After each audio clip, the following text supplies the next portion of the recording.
Hello, everyone. So today we're talking about the case of Mamta Kafle Bhatt. So I actually originally heard about Mamta's case when I was listening to the video that Danielle Howland did. I want to say it was like maybe a couple months ago now, and it was truly baffling to me. Um, and I wanted to talk about that today. And it happened quite recently, back in August, and it's still pretty much ongoing. We, when I say we, I should say police, feel like they kind of know. They're pretty certain, I should say, about what happened to Mamta, and it's incredibly heartbreaking.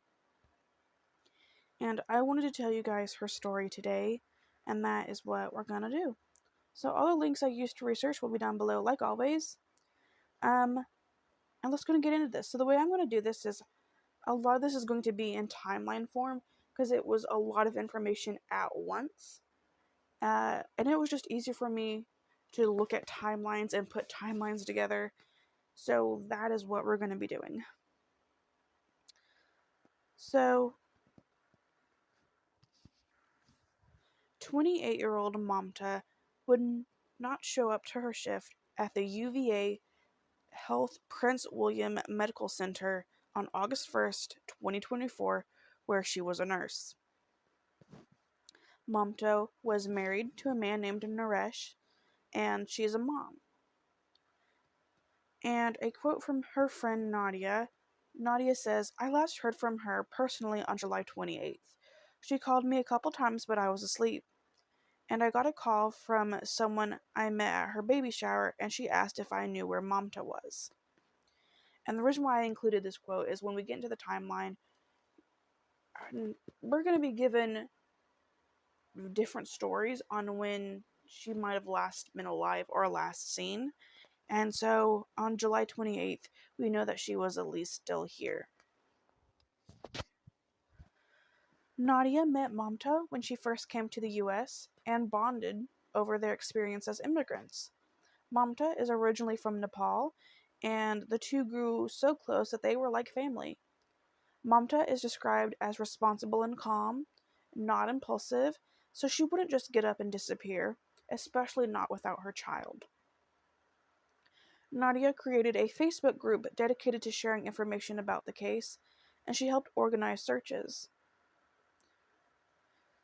So we're going to go ahead and start on the timeline now. So in February of earlier this year, Mamta sends her brother in Nepal a picture of a bloody face and swollen looking eye. She tells him to hold on to it in case he needs to use it later. Naresh uses his phone to search, quote, "uncontested divorce time" and "uncontested divorce joint bank account Virginia."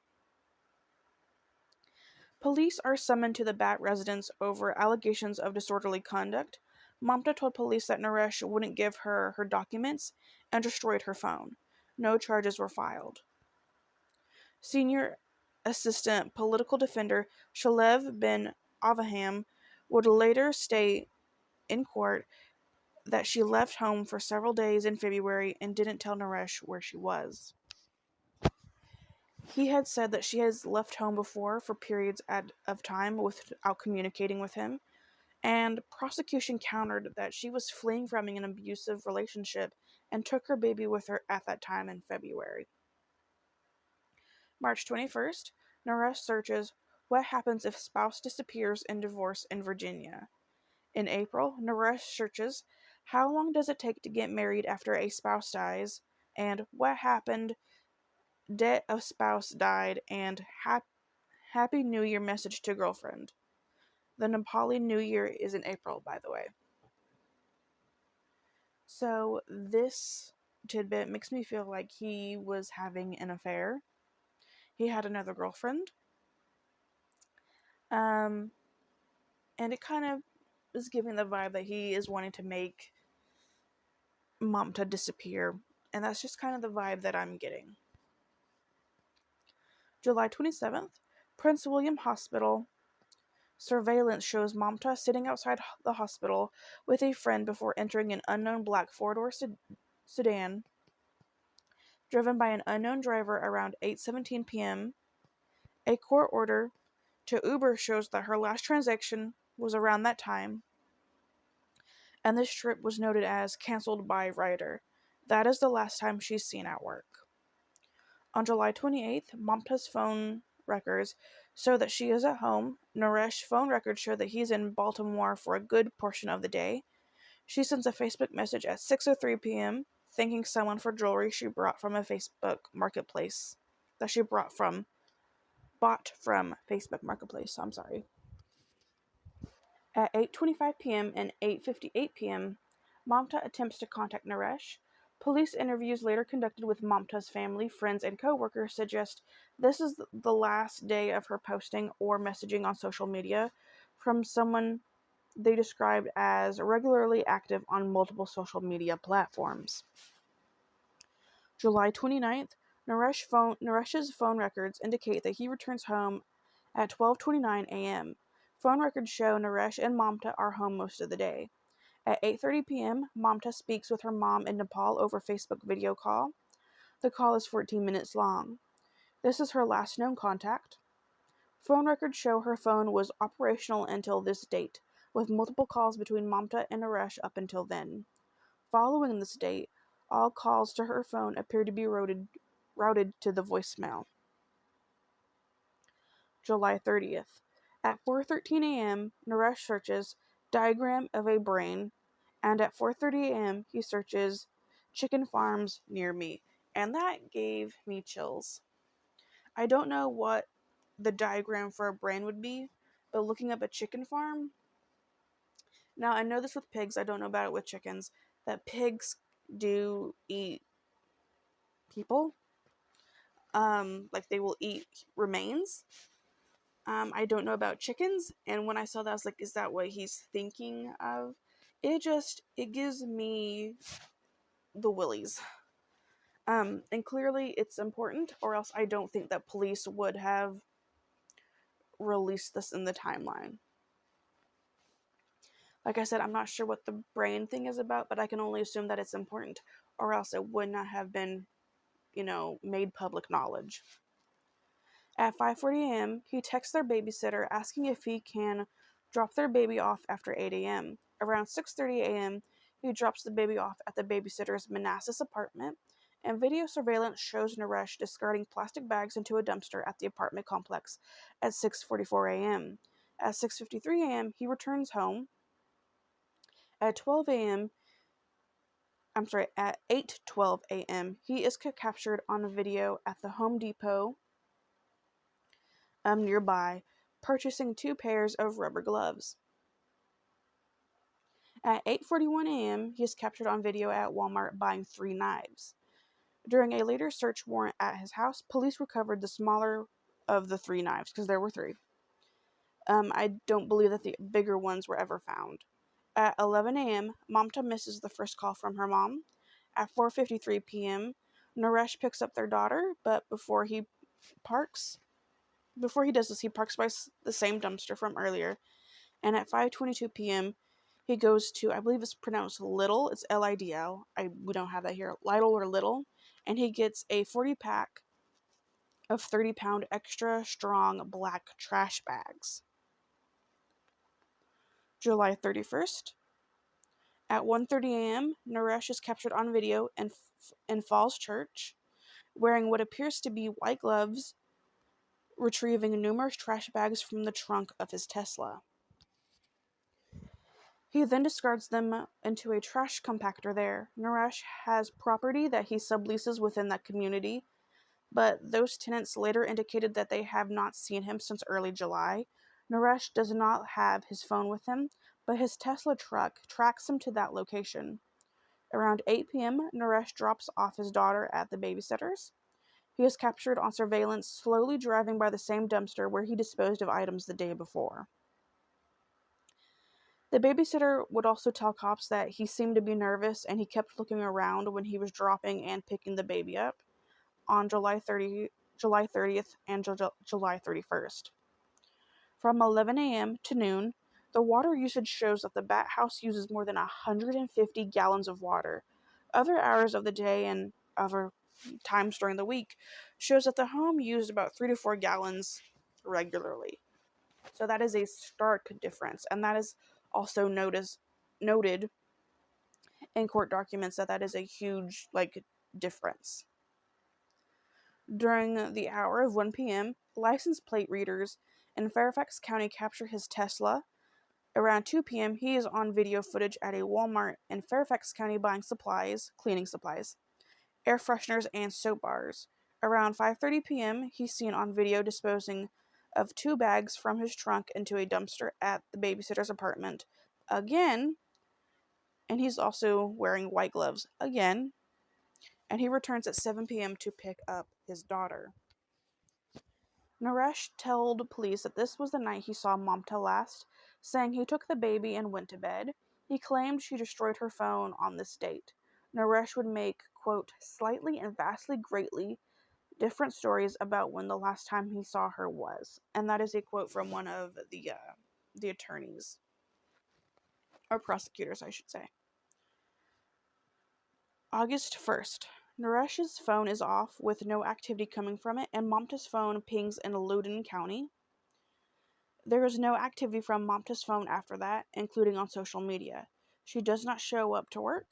Naresh parks the car close to where his phone last pinged, at a gas station, and he is seen getting out of his car with a noticeable limp as he walks inside. He eats at the gas station's cafe, and then he goes back into the car, grabs a bag from inside using a napkin or a piece of paper, and he drops the bags off in a clothing donation bin. Police would later check this bin and found a stained bath mat that appears to have been washed. Presumptive tests indicate that there was blood on the mat, and that it is a mat that is similar to a mat that had been in the Bhatt residence. On August 2nd, Prince William Hospital requests a welfare check from Mamta after her failure to appear for work for 2 days. Naresh tells cops she's in Texas or New York visiting her sister and says that they are about to separate and she's left home for days before. Mamta's biological family lives in Nepal and she has no sisters. Sometime after August 2nd, tenants in the basement, because they had tenants living in their basement, helped him move the bed in the master bedroom closer to the doorway after he asked them to. From August 2nd to August 15th, during multiple police interviews with Naresh, he provides inconsistent statements of events, saying she went to Texas or New York, then says she did go to work, and then he changed whether he saw her on July 31st or August 1st. Going back to August 5th, at 9:09 p.m., Naresh texts one of the officers involved in the welfare check and says that Mamta was not back and had not made contact, and the officer tells him that if he believes she's gone missing, that he needs to call 911. So Naresh calls Manassas Park Police Department and does just like the officer said. So Naresh, on August 5th, officially reports his wife as missing. On August 5th to 9th, the police interview family, friends, and coworkers, and multiple people say that it was abnormal for her to leave for several days without her child or without contacting anyone, and to be without a phone. On August 8th, Mamta's missing persons flyer is posted on social media for the first time by police. August 15th, Naresh tells police that the last time he saw her was on July 31st at home, when he went upstairs to sleep and she stayed downstairs. On August 16th, Naresh tells police his desire to get his daughter's affairs in order to send her back to Nepal. The magistrate approves a police search warrant around 10:30 p.m. for Google records, location data, search history, and all account information from July 27th to August 1st. On August 21st, police conduct a search warrant at the Bhatt residence, finding cell phone packaging that was different from Naresh's cell phone, notebooks, journals, and what appears to be possible blood and blood splatter in different rooms. Later, police described the house as disheveled, with suitcases and Naresh and his daughter's passports visible. A search warrant is submitted to the magistrate after 7 p.m. on August 21st for buccal swabs to obtain Naresh's DNA samples. A search warrant affidavit states that, quote, there exists now probable cause to believe Miss Kafle is apparently being prevented from returning home on her own free will, There exists now evidence in this residence of an abduction, end quote. For August 22nd, searches continue on the home. Before 11 a.m., police escort Naresh into a police car, and the daughter is taken into the care of the Department of Social Services. It is later noted that their daughter does eventually go to be with Mamta's family in Nepal, or that she's now in their care after some time. The Commonwealth's attorney, Amy Ashworth, tells reporters that they do not know at that moment if Mamta is alive or dead. The criminal complaint sworn before a judge that afternoon states, on or about July 30th, 2024, the accused, Naresh Bhatt, murdered his wife, Mamta Bhatt. The incident occurred at their residence located at Redacted in the city of Manassas Park. During the course of the investigation, a substantial amount of digital and forensic evidence